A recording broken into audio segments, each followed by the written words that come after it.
So good afternoon to each of you. It's a very, very special day. Anytime that we as Vietnam veterans can be near our wall, in the shadows of our wall, it's a very special day as we dedicate this incredible monument that people worked so very hard to make it happen. I would ask now Dave Wilson if you would come forward. He's the State of Utah Vietnam Veterans of America chaplain. I would ask him to come forward with invocation.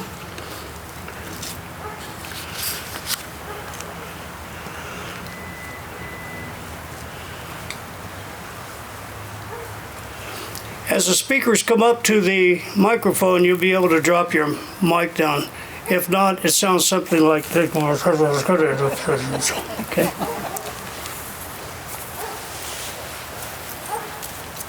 Uncover, please. Our Heavenly Father, we come before Thee this beautiful day in December to honor all the war dogs throughout the world for their honor and safety and love that they gave each soldier as they passed through at doing their job. We ask special blessing on their handlers who have given, some of them have given the ultimate sacrifice along with their partners. Even though a lot of people don't recognize it, we do. And we're here to dedicate this grave and site for all war dogs throughout the world. And we say these things humbly. In the name of Thy Son, Jesus Christ. Amen. Amen.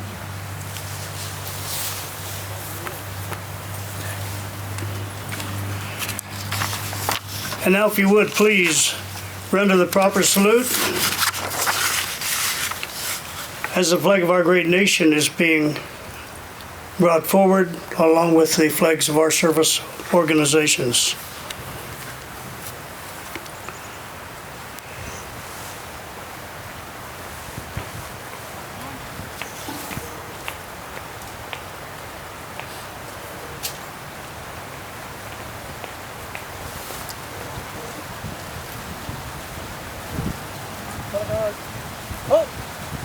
Present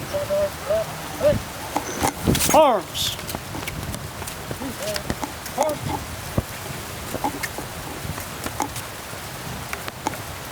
And now our national anthem.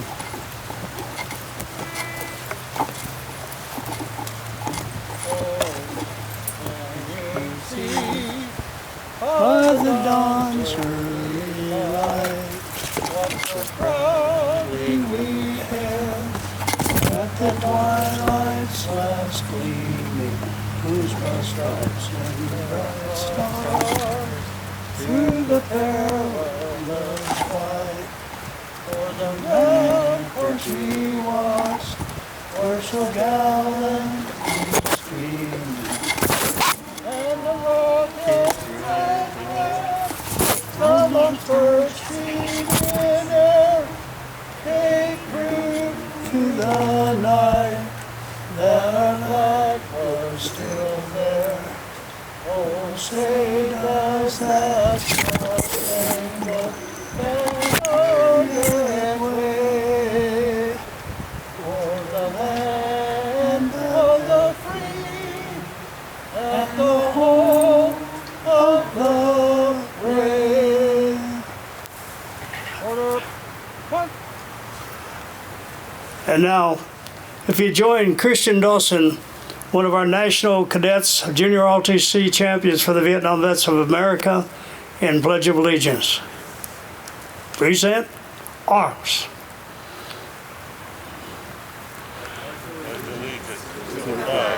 Of the United States of America, and to the republic for which it stands, one nation, under God, indivisible, with liberty and justice for all.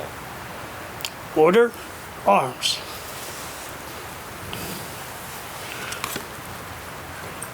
Color guard, at ease.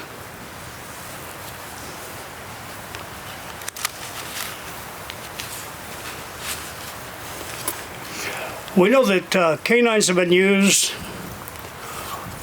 by the U.S. military for more than a century, way beyond World War I.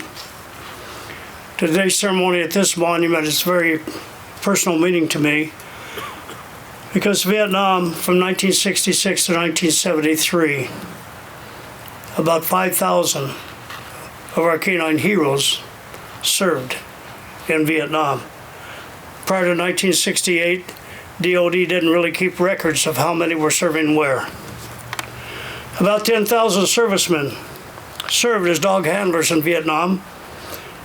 232 of those dogs were killed in action. 297 of those handlers are on our wall. When handlers were done with their tour of service in Vietnam, they were sent home, but the dogs remained. A new handler was brought in place, and the new handler then was trained with the dog to serve another tour of duty. I'll probably pronounce your last name wrong, but as Bob here, he was a canine handler in Vietnam. Where's he at? Please give him your applause, please. He had a great dog named Flair. And he was telling me that every veteran would tell you there was a handler, that their dog was the best in the world. He says, so you can listen to all those stories if you want to, but Flair was the best dog in Vietnam. Bob, thank you for your service and welcome home. A little bit of background real quick. Bill Clinton signed Robbie's Law back in the 90s that said that the DOD could no longer euthanize our military war dogs when they came home, before they came over, when they were retired and their service was finished overseas. Last November, his last year in office, President Obama signed a law that says that those dogs would be brought home to be retired. They would not be left overseas. They would not be left in country. Those were due to a lot of hard lobbying by handlers and Vietnam veterans and veterans of all the wars. And I want to brag a little bit about the people who spearheaded this. Fast forward a few months, and knowing that dogs would be brought home to retire, no longer left overseas, the Christmers, Jim and Linda, were contacted by a group that said they had an Air Force dog in Korea that was retiring but couldn't be brought home because although DOD in their infinite wisdom agreed to the laws that President Obama and President Clinton signed, there was no really any money appropriated to bring those dogs home to be retired here. So, as easygoing as the Christmers were, they found Chris Stewart, Congressman Chris Stewart, and Chris Stewart went and found money to bring the dog home. And I think that deserves a big round of applause because they brought a dog home that normally would have been left overseas to perish. And Jim, Linda, thank you. Congressman Stewart was here a month or so ago, and I told him how much we appreciated him as veterans.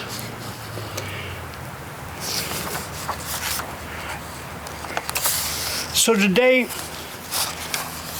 is very personal. You ask any Vietnam veteran, he'll tell you that because we had our canine heroes in Vietnam probably saved the lives of 10,000. Our wall would have 68,317 names on it had it not been for our four-legged heroes and their handlers. And that's as personal as you can get.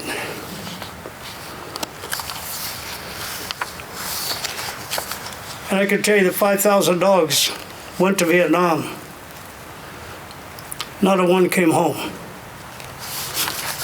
So as we go through the rest of the program today, please keep that in mind.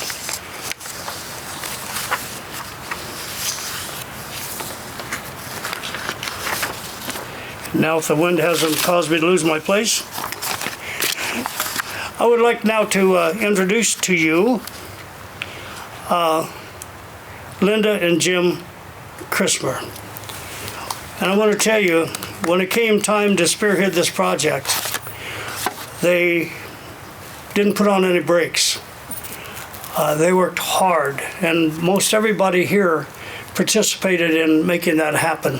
Jim and Linda, if you'll come up, because I likewise am going to take a little personal privilege and conduct some Vietnam Veterans of America business right now. In our organization, we have a motto: never again will one generation of veterans abandon another.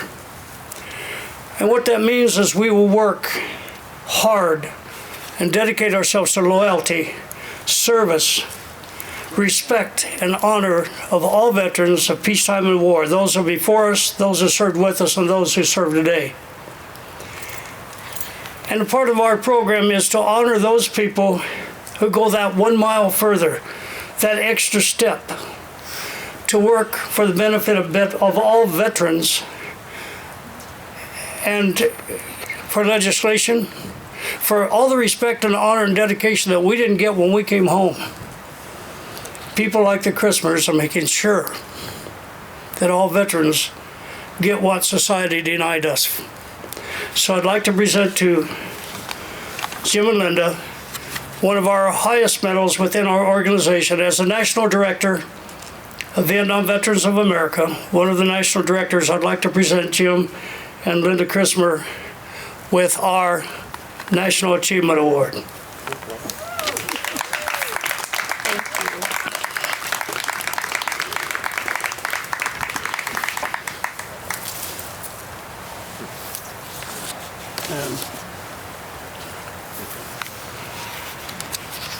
And as Lincoln said at Gettysburg, it is altogether fitting and proper that we should do this. And I'd like to introduce to you now, and she won't speak very long because she's really timid and embarrassed and quiet. So please welcome Linda Christmer.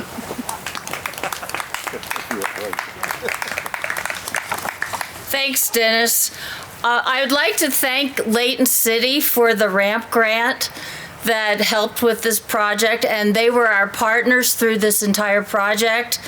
Joelle and Grandy in the back. I would like to thank you especially for working so closely with me on this project. Every day I would call her, she would call me. We really became good friends and partners as we worked on this. And to everyone who generously donated to this project, thanks to you, this was possible. So thank everybody.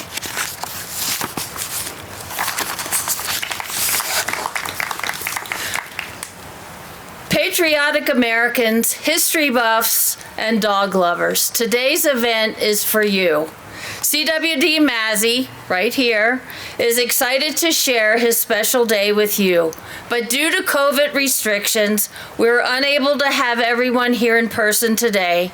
In a year with so many low points, today is a highlight for 2020. This magnificent Vietnam Veteran Memorial Wall replica, as Dennis said, would have at least 10,000 more names on it if it were not for the canines that served alongside American servicemen in Vietnam. Approximately 4,900 American canines were deployed to Vietnam during the war. Around 350 died as a result of combat. About 204 were returned to the United States. So what happened to the rest of the dogs? Sadly, they were classified as equipment and they were left in Vietnam. Handlers were given the option to take their canines to the vet to have them put down before they left Vietnam, or the canines were given to the South Vietnamese. So today we are unveiling this Vietnam War Dog Memorial to honor these canines who faithfully served and who were abandoned by their country. I invite everyone to visit the wall and the Vietnam War Dog Memorial here in Layton Commons Park. And I invite people, this is the teacher in me talking, I'm asking everybody to do some research and read about the war dogs of Vietnam. And that way you will better understand why our good friends, the Vietnam Veterans of America, Chapter 1079, decided to add this monument to the wall. You will understand why they saw the need to honor the canines of the Vietnam War, as well as all canines that are currently, and that will serve in the U.S. military. When you visit this sacred site, please take time to read the Dog Man Take Point plaque, which will tell the purpose of the memorial. And also, please read the plaque that gives a brief biography of CWD Mazzy, NDD, the real war dog who was the model for this statue. Next spring, on March 13th, 2021 at 1 p.m., please join us here in person for the official dedication of the War Dog Memorial. March 13th happens to be Canine Veterans Day. Thanks to Representative Carrie Ann Listenby, I don't know if she's here or not, she was gonna come. She helped Utah to officially recognize Canine Veterans Day. What a fitting day to officially dedicate our statue. I'm going to read you a poem. I hope I can get through it without crying. It's called I Wait by the Gate, written by Connie Chronister. I hope this poem will touch your heart, and it'll give you a preview of what our dedication ceremony will be in March.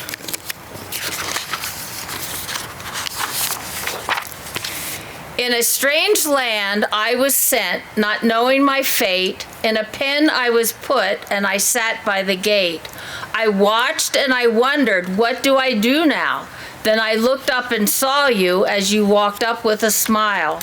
We trained and we worked, and I showed you my best. You rewarded me and petted me, and I did the rest. Through trails and paths and roads did we go. I was to smell for traps that would blow. Many times I stopped you from ending your life, from an enemy tripwire that was set to end your life. Never have I thought that we would ever part because of the love we had in our hearts. Oh, I was proud to walk by your side with all of your friends and being your guide. Then one day, you put me back in my pen. You smiled, you petted me, you said, goodbye, my friend. You looked back one more time. I saw the tear in your eye, and I knew it was the last. It was your way of saying goodbye. My life, it's so changed when you went back home, and I stayed behind to a fate still unknown. It's been over 50 years since I've seen your face, but I never forgot you, my friend, my mate. So please don't worry, I'm waiting at heaven's gate for my best friend, my brother, but mainly my mate. When you get a chance to come up and look closely at the statue, please notice Mazzy's eyes. Perhaps you will see what I think he sees as he's looking intently over towards the wall. I believe that he's seen the faces of over 4,000 American canines who are looking back at him from among the names on the wall. Patriotic Americans, dog lovers, you don't want to miss our dedication ceremony in March. Put it on your calendar right now. March 13th, 2021, 1 o'clock, right here. Mazzy he looks forward to introducing you to his sister Jelly, and he wants to show you the Vietnam War Dog Memorial. And he told me to say he really likes the statue. So now we're going to hear from Linda Torridge, our amazing sculptor who created this statue.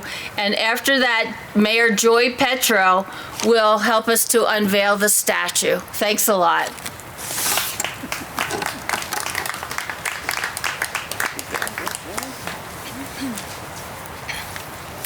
Thank you, Linda. After your beautiful speech, I have nothing to say. Good afternoon, everyone. It is my great honor to be here. We unveil a very special monument. I have utmost respect for our military, human, and canines who serve and protect our country. I didn't want to make any speech because I don't speak, I create statues. I put my heart and soul in this monument. And when we unveil it, I invite you to study every single detail because they are there for a reason. They tell the story. I would like to thank everyone who was a part of this incredible project. It started with Linda and Jim Christmer. Their generosity, their kindness and hard work made it possible. Layton City, Mayor Joy Petro, her support. Wonderful Joellen Grandi, she was working so hard to make sure the setting will be just right. I can't mention everybody else, but I would like to mention my business partner, Richard Young, with Young Fine Arts Studio. He's right here, who is my greatest support. And my biggest thank you to our military, in past and present and the future, for serving our country, for their sacrifice. Thank you. And don't want to forget Mazzy. Thank you, Mazzy. God bless.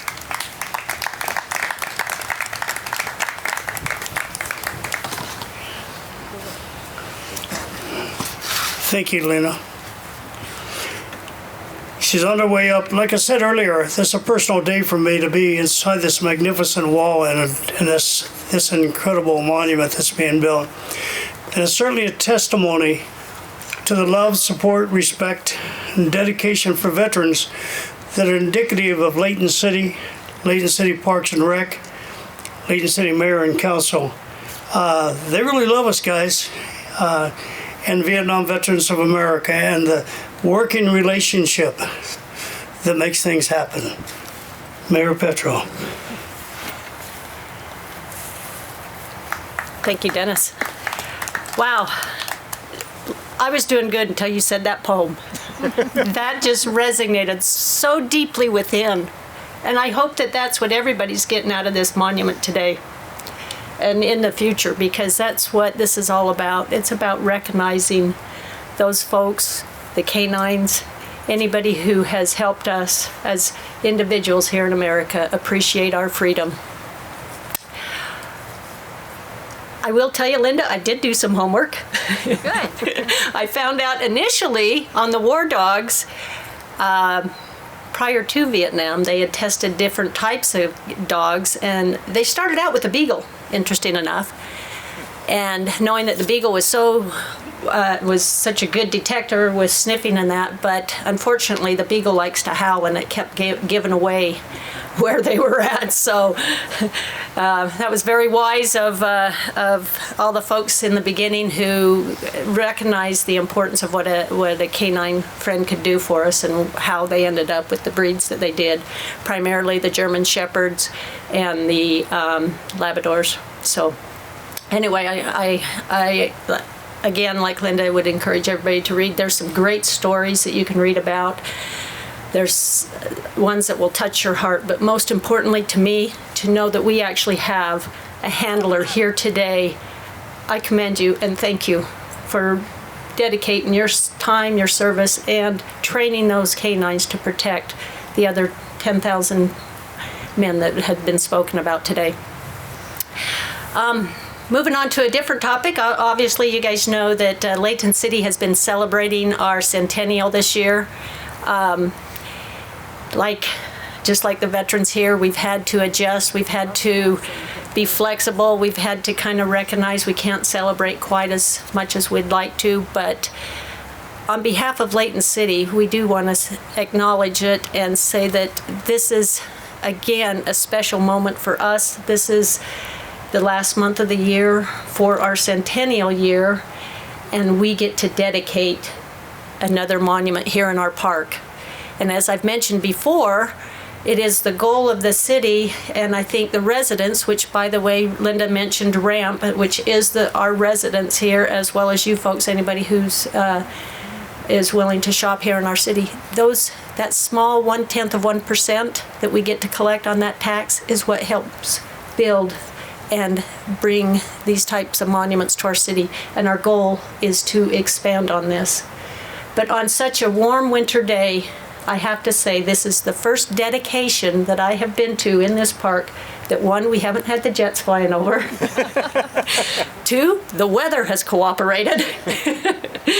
And three, that we've been able to still celebrate and not let this year come between us, which is, to me, the ultimate of what each one of these servicemen have done. They've not let anything stand between them and what needs to take place. So on behalf of Layton City, I will not trump Dennis, but Linda and Jim and where'd our artist go? Where's she at? Lita? I want the three of you to come up before we do the unveiling, because I think it's only appropriate that you folks receive one of our Centennial Medallions. Oh, wow. It's the Layton City Centennial, acknowledging our 100th, and on the back it's got some significant so art much. as well, so I'd like each one of you to have one. Linda?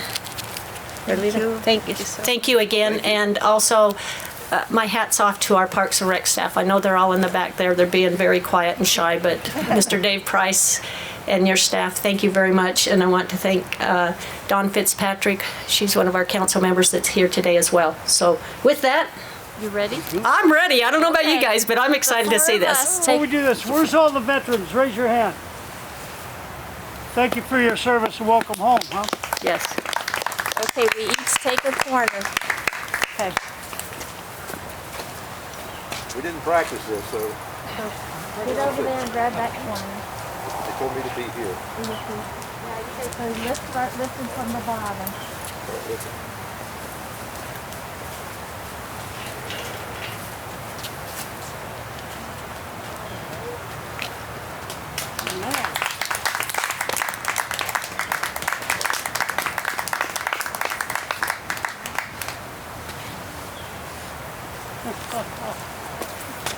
Here you go, Maz. Wow.